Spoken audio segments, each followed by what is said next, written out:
Hi there, I am student number 910372, and in this vlog I'll be helping you understand police culture in England and Wales and answer the question, how can the police service in England and Wales better address the negative aspects of police culture? I will answer this question by firstly explaining what police culture is and the principles that police officers must follow. I will then go on to discuss what canteen culture is and the differences between canteen culture and police culture. Following from this, I will reiterate upon the stereotypes there are surrounding police officers and how they behave, where these stereotypes are due to police culture. Then I'll explain in detail the current issues there are surrounding the negative culture that there is. I will then go into depth about gender and the police force, which is currently discussed globally. And finally, I'll explain the improvements that have been made to help rid of the negative culture surrounding the police force, and I will then go on to discuss what they could do to improve in the future. Now you ask, what is police culture? Manning defines police culture as accepted practices, rules, and principles of conduct that are situationally applied and generalised rationales and beliefs. Rayner develops on this by saying that police culture is the values, norms, and perspectives which inform police conduct, which are both very similar definitions. Research from the 1960s found that there were shared occupational values and attitudes between police officers, creating the police culture that there is today. This influenced how they perceive and interact with the public. There are 9 principles that must be followed by police officers, as discussed by William J. Barton. These are: 1. The basic mission that police exist to prevent crime. 2. Police can only perform their duties if the public approve. 3. Police must maintain the respect of the public. 4. The greater level of cooperation, the less need for force. 5. Police must demonstrate and serve the law. 6. The use of force may be necessary to restore order. 7. Police are the public and the public are the police. 8. Police should never abuse their power and direct their actions toward functions. 9. The test of police efficiency is the absence of crime. Moving on to canteen culture. In 1999, Waddington suggests that it is the police officer's behaviour when off duty. Yet he believes that how a police officer behaves whilst not on duty should be held to the same standard of a police officer whilst on duty. Yet Newburn argues against this, as he suggests that how a police officer acts off duty does not determine how they would behave whilst on duty. The difference between canteen culture and police culture is that canteen culture is the behaviour of a police officer whilst they are off duty, and police culture is the behaviour of a police officer whilst they are on duty. Police officers have certain stereotypes, where stereotypically they are white, male, working class, and have few or very little qualifications. These police officers will tend to come across to the public as confident with leadership traits, allowing the public to understand the authority that a police officer will have. Yet there are other stereotypes. These include cops love donuts, which is portrayed in the media. This can portray police officers to be lazy and unreliable, causing the public to not always want to go to the police if they are a victim of crime or have seen a crime because they believe that nothing will be done. However, because of police culture and the 9 principles a police officer must follow, they are regressive and have a narrow mindset.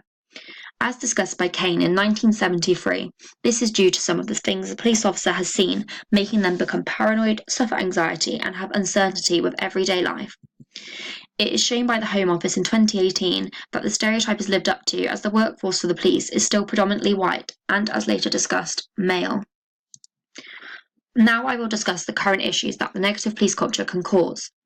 There are 2 perceptions people have on police culture. The first is that police are in a place to maintain safety of community, and secondly, that police abuse their power. It is shown that police can abuse their power, creating many problems due to a negative police culture. These are how the media portrays the police, racism within the police force, sexism within the police force, homophobia within the police force, the failure to provide an adequate response to victims of some types of crimes, over-policing in some communities, meaning fewer police in other areas, the theory of us and them, creating inequality, active misconduct, which is broken by some police officers, and giving a person some sort of authority does not make them a leader.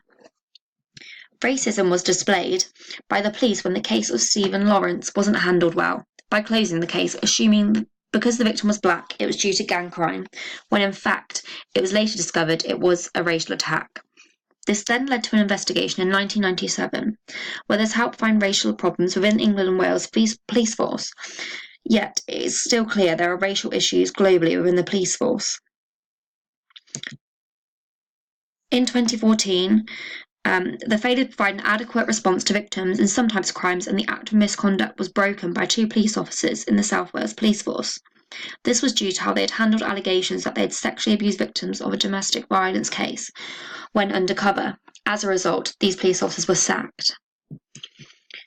The Independent Officer for Police Conduct shared the number of complaints per annum that the police receive about them, with the year 2016 commencing, having 34,103 complaints.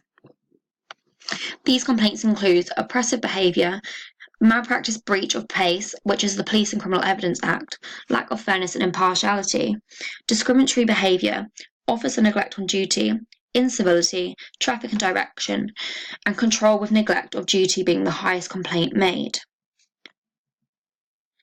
Now I'll go into depth about gender in the police force, as this is a widely discussed topic globally and has been a big problem with police culture for centuries.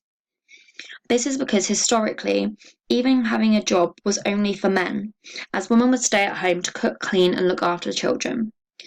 Yet just after World War I, women could join the police force. This was an organisation set up to protect girls, where the Royal Commission of Police Powers and Procedures in 1929 said the main purpose was to perform the functions in relation to women and children. Then in the 1970s, the Equal Pay Act and Sex Discrimination Act was created. This aimed at equalising women's roles within the police. Yet negative police culture is still a hindrance to women in the police force today. This is shown in within unequal pay, having less chance at getting promotions compared to men, and sexual harassment within the workplace. It is shown by Statistica.com that there is drastically a high percentage of men within the police force, where higher positions worthy of promotions are predominantly male. The police have had to make some improvements due to laws and legislations. The changes took place in 1975, starting with the Sex Discrimination Act, Race Relations Act, Maastricht Treaty in 1992, the Disability Discrimination Act in 1995, the Equality Act in 2010, where this law brings all the previous laws together, making a more equal police force. Yet the question still stands. As it is clear there is still inequality within the police force. What improvements could they make? 1. They could be more sensitive to cultural differences, as we live in a more diverse society today. 2. Use model communication and active listening to criticism, and use this constructively. 3. Ensure police officers are always following the code of ethics within the police force for offenders and victims. 4. Keep canteen culture to a minimum, as there should be little difference to how a police officer should act on and off duty. 5. Try not to over-police, as it can create panic, making people think there is more crime in their area than there really is. Also, this isolates some areas experiences crime. 6. Get rid of the us and them judgment, as everyone should be treated equally.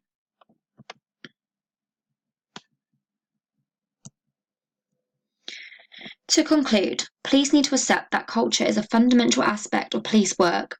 Police culture has been developing over many years, yet it makes policing what it is today.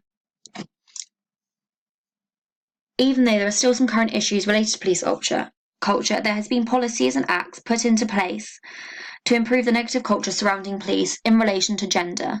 It is obvious that significant progress has been made throughout history. This has provided equal opportunity for both men and women. Yet there still needs to be improvements made for many aspects of police culture, including cultural differences. Thank you for listening to my blog.